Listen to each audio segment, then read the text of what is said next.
بسم الله الرحمن الرحيم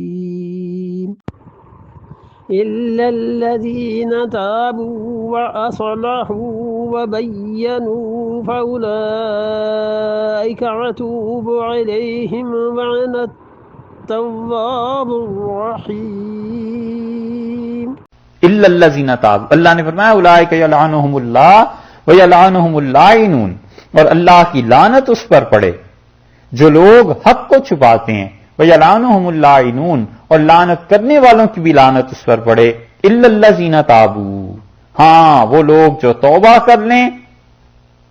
کام تو انہوں نے کیے لعنتیوں والے مگر توبہ کر لی، وَأَصْلَحُوا، اور اپنی حالت کو درست کر لیا، وَبَيَّنُوا، اور جس سچ کو چھپایا تھا اسے بھی واضح کر دیا۔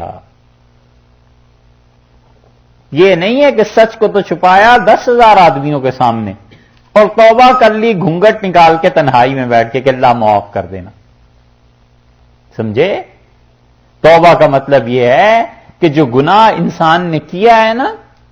لوگوں کے سامنے، کسی کے سامنے جا کر بتائے کہ میں نے یہ غلطی کر لی ہے، میں معافی چاہتا ہوں۔ ایک آدمی کو سب کے سامنے کہہ دیا کہ یہ چور ہے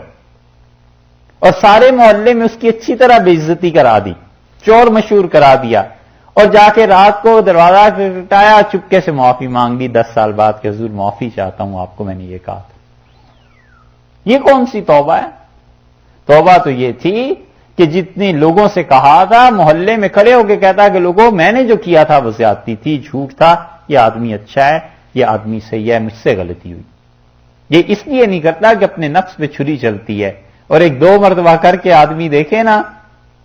ساری زندگی کے لیے اتنی عقل آ جاتی ہے کہ پھر کسی کے متعلق نہیں کہہ سکتا۔ ذرا ایک دو مرتبہ اپنے نفس کو بھی یہ مزہ چکھانا چاہیے کہ آئندہ اگر تم نے کسی کو کہا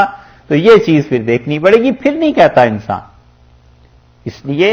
حقوق العباد، اب چور ہے، چوری کر لیتا ہے، ڈاکہ ڈال لیتا ہے، مال لے کے چلا گیا، وہ کہ میں توبہ کرتا ہوں اللہ سے، تو پہلے اس کا مال تو واپس کرو نا، بعد میں توبہ کرنا۔ وہ بینوا، جس چیز کو چھپاتے تھے یہودی، وہ رسول اللہ صلی اللہ علیہ وسلم کی حقانیت، اس قبلے کی تبدیلی، اس کو چھپاتے رہے ہو، اللہ نے کہا توبہ کرو، اپنی حالت درست کرو، وبینوا، اور واضح کرو اس حق کو جس کو چھپایا تھا، فاولئک اتوب علیہم، سو ایسے لوگ ہیں جن کے لیے میں توبہ کو قبول کرتا ہوں، وانا التواب، اور ہم تو بہت توبہ کو قبول کرنے والے ہیں، الرحیم، بار بار مہربانی کرنے کو آمادہ ہیں، لیکن توبہ وہ صحیح طریقے پر کرے، لوگوں کے حقوق سوچتا رہے کہ کسی کا پیسہ میرے ذمے کتنا ہے، کسی کی عزت میرے ذمے کتنی ہے،